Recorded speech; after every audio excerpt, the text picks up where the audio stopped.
जय श्री राधे कृष्णा भक्तों, आप सभी का हमारे YouTube चैनल पर बहुत बहुत स्वागत है।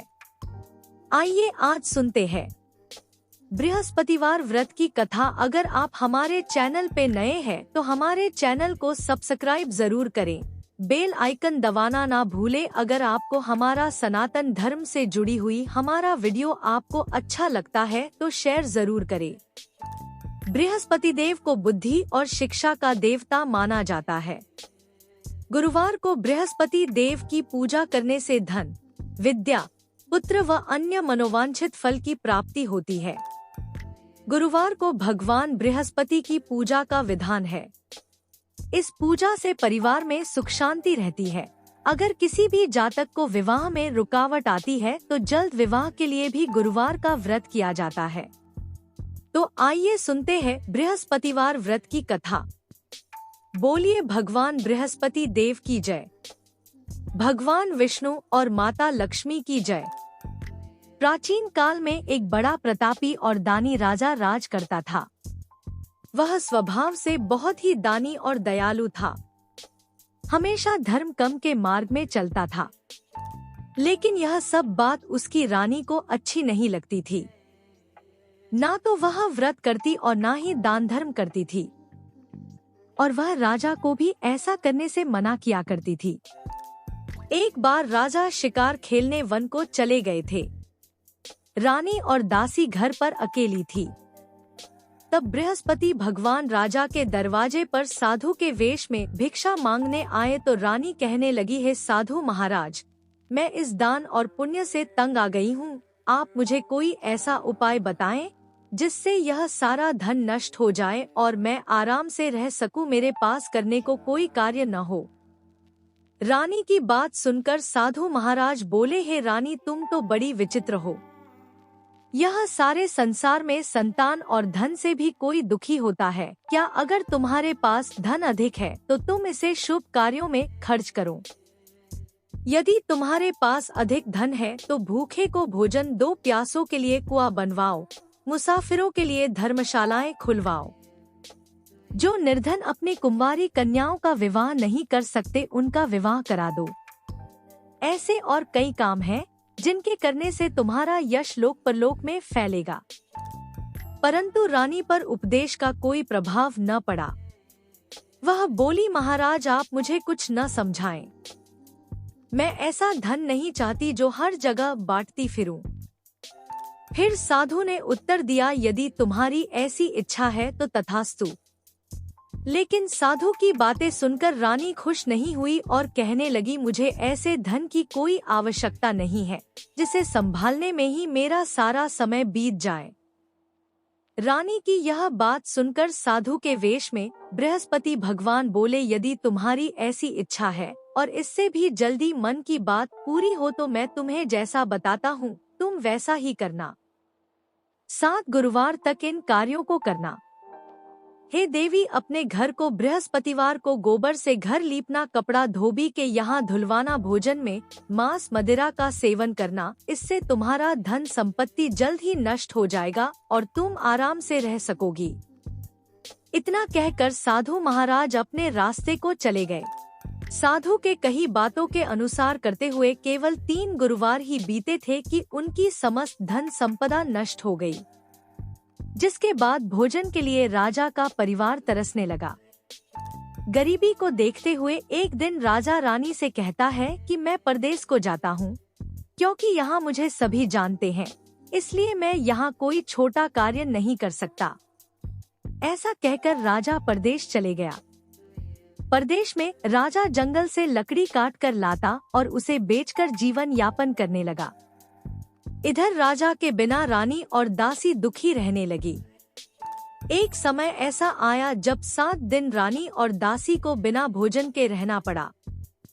तब रानी ने अपनी दासी से कहा कि पास ही नगर में उसकी बहन रहती है, वह बहुत ही धनवान है, तू उसके पास जा और खाने के लिए कुछ ले आओ ताकि हम लोगों का कुछ दिन गुजर बसर हो जाए। फिर दासी रानी के बहन के पास गई। उस दिन गुरुवार था और रानी की बहन उस वक्त गुरु बृहस्पति भगवान की व्रत कथा सुन रही थी। जब दासी रानी की बहन के पास गई और अपनी रानी का संदेश दिया, तब रानी की बहन ने कोई उत्तर नहीं दिया तो दासी बहुत दुखी हुई और उसे क्रोध भी आया। दासी ने रानी को सारी बात बताई। तब दासी की बात सुनकर रानी ने अपने भाग्य को कोसा। उधर रानी की बहन ने सोचा कि मेरी बहन की दासी आई थी, लेकिन मैं उससे नहीं बोली, उसके यहाँ जाना होगा। रानी की बहन कथा सुनकर और पूजन समाप्त कर बहन के घर आई और बहन के पूछने पर कहने लगी, हे बहन, मैं गुरुवार का व्रत कर रही थी। जब तुम्हारी दासी गई तब मैं कथा सुन रही थी। हे बहन, जब तक गुरुवार की कथा होती है तब तक न तो उठते हैं और न ही बोलते हैं, इसलिए हम नहीं बोले। और कहो दासी क्यों आई थी? तब रानी बोली, है बहन, तुमसे कुछ छुपा नहीं है, हमारे घर खाने को अनाज नहीं है। ऐसे कहते कहते रानी की आंखें भर आई और उसने अपनी सभी बातें रानी को बता दी। रानी की बहन ने बोला, है बहन, बृहस्पति भगवान सबकी मनोकामना पूर्ण करते हैं। देखो शायद तुम्हारे घर अनाज रखा हो। बहन की बात सुनकर रानी को विश्वास नहीं हुआ। बहन की आग्रह से रानी ने अपनी दासी को रसोई में भेजा तो उन्हें सचमुच एक अनाज से भरा घड़ा मिला। ये देख दासी को बहुत हैरानी हुई। फिर उसने रानी को आकर सब बता दिया और कहा कि हे रानी, क्यों ना हम भी इनसे व्रत और कथा की विधि पूछ ले, ताकि हम भी गुरुवार व्रत और कथा सुन सके। तब रानी की अपनी बहन से बृहस्पतिवार के बारे में पूछा। रानी की बहन ने बताया कि बृहस्पतिवार के व्रत में चने की दाल और मुनक्का से केले की जड़ में पूजन करें, दीपक जलाएं और व्रत कथा सुने एवं व्रत के दौरान पीला भोजन ही करें, जिससे भगवान प्रसन्न होते हैं और मनोकामना पूर्ण करते हैं। व्रत और कथा की पूजन विधि बताकर रानी की बहन अपने घर लौट गई। एक सप्ताह बाद गुरुवार का दिन आया तो रानी और दासी ने व्रत रखा। दासी घुड़साल में जाकर व्रत का सामान लेकर आई, फिर केले की जड़ एवं विष्णु भगवान की पूजन कर कथा सुनी। दोनों ने व्रत तो कर ली, अब पीला भोजन कहाँ से आए? दोनों बहुत दुखी हुई, लेकिन उन्होंने व्रत किया था इसलिए बृहस्पति भगवान खुश थे। वह एक साधारण व्यक्ति के रूप में 2 थालों में सुंदर पीला भोजन लेकर आए और दासी को देकर बोले, ये भोजन तुम्हारे लिए और तुम्हारी रानी के लिए है, इसे तुम दोनों ग्रहण करना। ऐसे ही रानी और दासी गुरुवार का व्रत और पूजन करने लगी।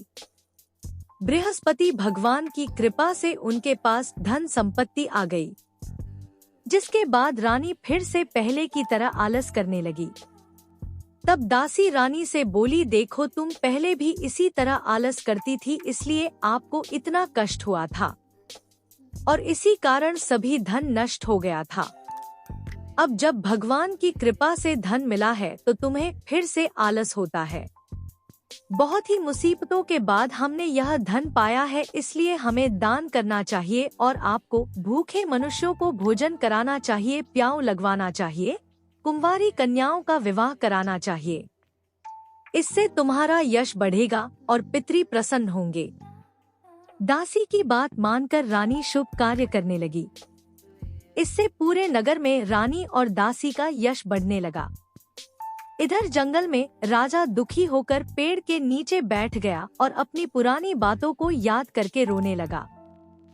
तभी बृहस्पति भगवान साधु के रूप में लकड़हारे के पास आए और बोले कि हे लकड़हारे, तू इस सुनसान जंगल में किस चिंता में बैठे हो, मुझे बताओ।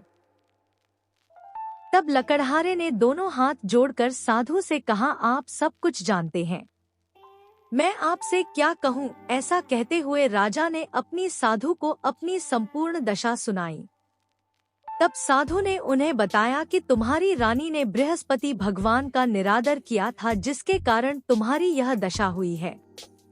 हे राजा, अब तुम किसी बात की चिंता मत करो, तुम्हारे सभी दुख दूर हो जाएंगे और तुम पहले से ज्यादा धनवान हो जाओगे।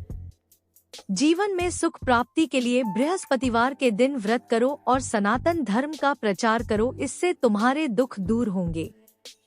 इसके लिए तुम गुरुवार के दिन चने और मुनक्का से केला के पेड़ में भगवान विष्णु और बृहस्पति भगवान का पूजन कर उनका व्रत कथा सुनिए। जिससे तुम्हारे दुख दूर होंगे। साधु की बात सुनकर राजा बोला, मुझे लकड़ी बेचकर इतना पैसा नहीं मिलता है जिससे भोजन के उपरांत कुछ बचा सकूं। मैंने रात्रि सपने में अपनी रानी को दुखी देखा है। मेरे पास कोई साधन भी नहीं जिससे मैं उसकी खबर जान सकूं। लकड़हारे की बात सुनकर साधु ने कहा, तुम किसी बात की चिंता मत करो, तुम रोजाना की तरह लकड़ी लेकर जाना। तुम्हें रोज से दोगुना धन प्राप्त होगा, जिससे पूजन के अलावा भोजन भी कर लोगे। अतः हे लकड़हारे, तुमने जो कथा पूछी है वो इस प्रकार है। एक समय की बात है, एक बहुत ही निर्धन ब्राह्मण था। उसके कोई संतान न थी। वह नित्य पूजा पाठ करता और उसकी स्त्री न स्नान करती और न ही किसी देवता का पूजन करती थी। इस कारण ब्राह्मण देवता बहुत दुखी रहते थे। भगवान की कृपा से ब्राह्मण के यहाँ एक कन्या उत्पन्न हुई। कन्या बड़ी होने लगी।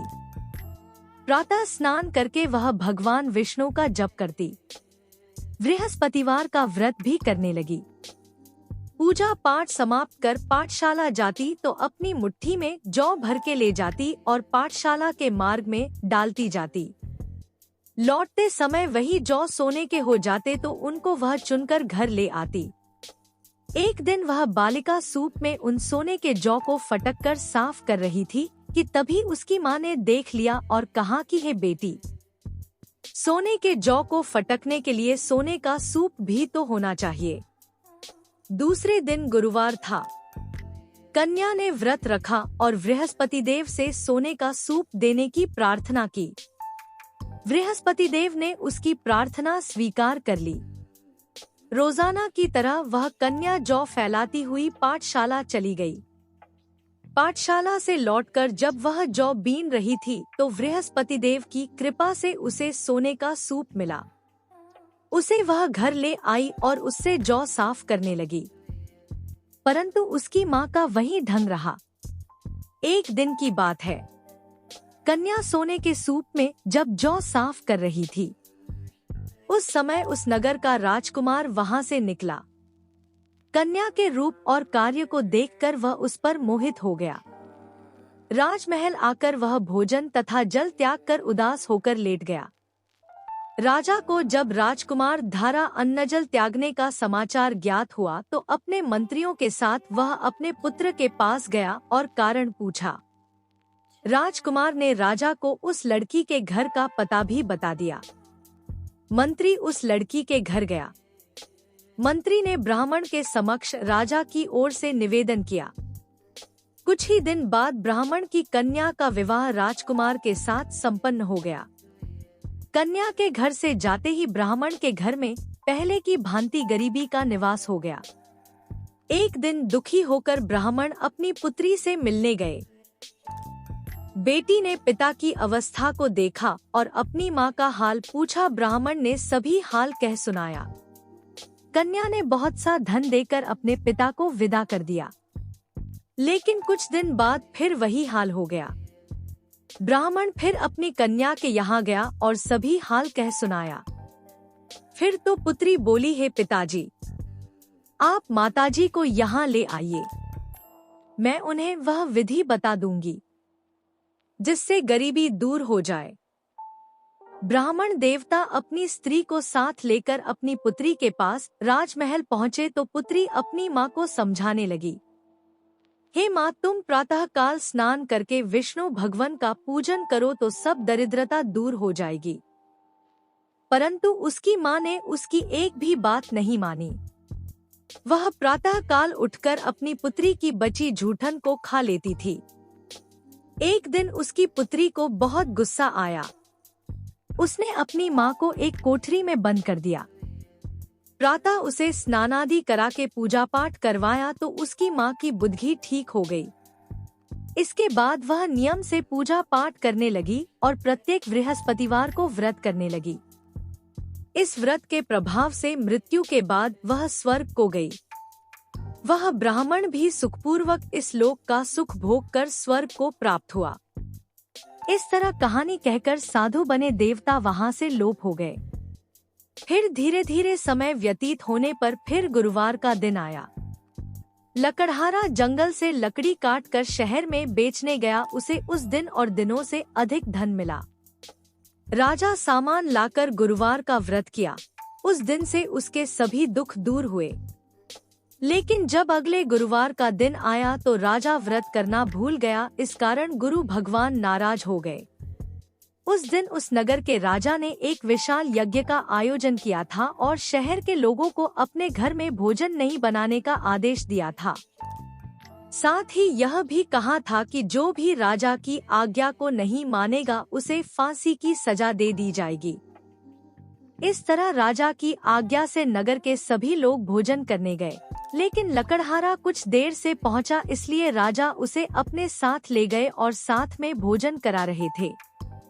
तब रानी की दृष्टि उस खूंटी पर पड़ी जिस पर उसका हार लटका हुआ था। उसे हार खूंटी पर दिखाई नहीं दिया। तब रानी ने निश्चय किया कि मेरा हार इस लकड़हारे ने चुरा लिया है। लकड़हारे को कारागार में डलवा दिया गया। कारागार में जाकर राजा बहुत दुखी हुआ और अपनी पुरानी बातों को याद करके रोने लगा। तभी साधु के रूप में बृहस्पति देव प्रकट हुए और उसकी दशा देखकर कहा, तूने बृहस्पति देव की कथा नहीं की है, इसी कारण तुझे यह दुख प्राप्त हुआ है। अब किसी प्रकार की चिंता मत कर। गुरुवार के दिन तुझे कारागार के दरवाजे पर 4 पैसे पड़े मिलेंगे। उससे तू बृहस्पतिवार की कथा करना, तेरे सभी कष्ट दूर हो जाएंगे। बृहस्पतिवार के दिन उसे 4 पैसे मिले। उससे राजा बृहस्पति देव की कथा किया। उस रात बृहस्पति भगवान उस नगर के राजा के सपने में आकर कहा, तूने जिस लकड़हारे को कारागार में बंद किया है उसे छोड़ देना, वह निर्दोष है। अगर तू ऐसा नहीं करेगा तो मैं तेरा राज्य नष्ट कर दूंगा। रात्रि में स्वप्न के बाद राजा प्रातः काल उठा और खूंटी पर हार लटका देखकर लकड़हारे को बुलाकर क्षमा मांगी एवं सुंदर वस्त्र आभूषण भेंट कर उसे विदा किया। बृहस्पति भगवान की आज्ञा अनुसार राजा अपने नगर को लौट गया। जब राजा नगर के निकट पहुंचा तो उसे पहले से अधिक बाग और धर्मशालाएं दिखी। तब राजा ने नगर वासियों से पूछा कि यह किसने बनवाया है, तो सभी ने रानी का नाम लिया। यह सुन राजा को बहुत आश्चर्य हुआ और गुस्सा भी आया। जब रानी ने यह खबर सुनी कि राजा आ रहे हैं, तब उसने दासी से कहा, है दासी देख, राजा हमको कितनी बुरी हालत में छोड़ गए थे। राजा हमारी ऐसी हालत देखकर लौट ना जाए, इसलिए तू दरवाजे पर खड़ी हो जा। रानी की आज्ञा अनुसार दासी दरवाजे पर खड़ी हो गई और जब राजा आए तो उन्हें अपने साथ ले आई। तब राजा ने तलवार निकाली और रानी से पूछा कि तुम्हें यह धन कैसे प्राप्त हुआ। तब रानी ने कहा, यह सब धन संपत्ति हमें बृहस्पति भगवान की कृपा से प्राप्त हुआ है। रानी की बात सुनकर राजा ने निश्चय किया कि हर गुरुवार बृहस्पति भगवान का व्रत करेगा और उस दिन में 3 बार कहानी लोगों को सुनाएगा। अब हर समय राजा के दुपट्टे में चने की दाल बंधी रहती और गुरुवार के दिन में 3 बार कहानी कहता। एक रोज राजन विचार किया, चलो अपनी बहन के यहाँ हो आए। इस तरह का राजा घोड़े पर सवार हो अपनी बहन के यहाँ चल दिया। उसने देखा कि कुछ आदमी एक मुर्दे को लिए जा रहे हैं। तब राजा ने उन्हें रोककर कहा, अरे भाइयों, मेरी बृहस्पतिवार की कथा सुन लो। तब कुछ ने कहा, लो हमारा तो आदमी मर गया है और इसको अपनी कथा की पड़ी है। लेकिन कुछ ने कहा, अच्छा कहो, हम तुम्हारी कथा सुनेंगे। राजा ने दाल निकाली और कथा शुरू की। जब कथा आधी हुई तो मुर्दा हिलने लगा और जब कथा समाप्त हुई तो राम राम कहते हुए मुर्दा खड़ा हो गया। राजा आगे बढ़ा तो उसे एक किसान खेत में हल चलाता मिला। राजा ने उससे कथा सुनने का आग्रह किया, लेकिन किसान नहीं माना। राजा आगे बढ़ा। राजा के हटते ही बैल पछाड़ खाकर गिर गए और किसान के पेट में जोर से दर्द होने लगा। थोड़ी देर में जब किसान की माँ रोटी लेकर आई तब उसने अपने पुत्र से सभी हाल पूछा तो बेटे ने बता दिया। तब बुढ़िया दौड़ी दौड़ी राजा के पास गई और कहने लगी, मैं तेरी कथा सुनूंगी, तू अपनी कथा मेरे खेत पर चलकर कहना। राजा लौट कर कथा कही, जिसे सुनकर बैल खड़े हो गए और किसान के पेट का दर्द बंद हो गया। राजा अपनी बहन के घर पहुंच गया। बहन ने भाई की खूब मेहमानी की। दूसरे रोज जब राजा जागा तो वह देखने लगा कि सब लोग भोजन कर रहे हैं। तब राजा ने अपनी बहन से पूछा, ऐसा कोई मनुष्य है जिसने भोजन नहीं किया हो? तब बहन बोली, है भैया, यह देश ऐसा ही है, पहले यहाँ के लोग भोजन करते हैं, बाद में अन्य काम करते हैं। ऐसा कहकर बहन चली गई और सबसे पूछने लगी कि कोई ऐसा है जिसने भोजन नहीं किया हो। तब वह एक कुम्हार के घर गई जिसका लड़का बीमार था। उसे मालूम हुआ कि वहाँ किसी ने 3 दिन से भोजन नहीं किया है। रानी ने कुम्हार से अपने भाई की कथा सुनने के लिए आग्रह किया तो वह तैयार हो गया। राजा जाकर अपनी कथा कही, जिसको सुनकर उसका लड़का ठीक हो गया।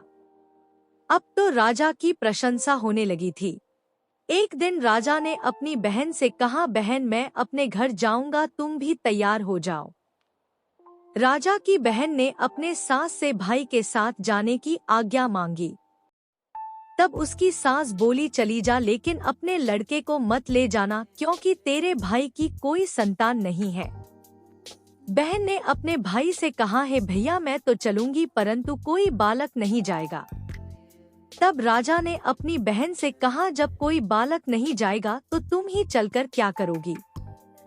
राजा दुखी मन से नगर को लौटा और रानी को सब बात बता दिया। तब रानी ने कहा, बृहस्पति भगवान ने हमें सब कुछ दिया है, वह हमें संतान अवश्य देंगे। उसी रात बृहस्पति देव ने राजा को सपने में कहा, है राजा, उठ, सभी सोच त्याग दे, तेरी रानी गर्भवती है। भगवान की बात सुनकर राजा बहुत खुश हुआ। 9वें महीने में रानी के गर्भ से एक सुंदर पुत्र पैदा हुआ। तब राजा रानी से बोला, है रानी, स्त्री बिना भोजन के रह सकती है, लेकिन बिना कहे नहीं। इसलिए जब मेरी बहन आए तो तुम उसे कुछ मत कहना। रानी ने हाँ कर दी और जब राजा की बहन ने ये शुभ समाचार सुना तो बहुत खुश हुई और अपने भाई के यहाँ बधाई लेकर आई। तब रानी बोली, घोड़ा चढ़कर तो नहीं आई, गधा चढ़ी आई। तब राजा की बहन बोली, भाभी, अगर मैं इस प्रकार ना कहती तो तुम्हें औलाद कैसे होती? बृहस्पति भगवान ऐसे ही है, वो सबकी मनोकामनाएं पूर्ण करते हैं। जो सद्भावना पूर्वक बृहस्पतिवार का व्रत रखता है और कथा सुनता है एवं दूसरों को सुनाता है, बृहस्पति देव उसकी सभी मनोकामनाएं पूर्ण करते हैं, उनकी सदैव रक्षा करते हैं। जो संसार में सद्भावना से गुरुदेव का पूजन एवं व्रत सच्चे हृदय से करते हैं, उनकी सभी मनोकामनाएं वैसे ही पूर्ण होती है जैसी सच्ची भावना से रानी और राजा ने बृहस्पति देव की कथा का गुणगान किया तो उनकी सभी इच्छाएं बृहस्पति देव जी ने पूर्ण की। अनजाने में भी बृहस्पति देव की उपेक्षा न करें, ऐसा करने से सुख शांति नष्ट हो जाती है। तो आपको यह कथा कैसी लगी कमेंट्स करके जरूर बताएं। जय श्री हरि, राधे राधे।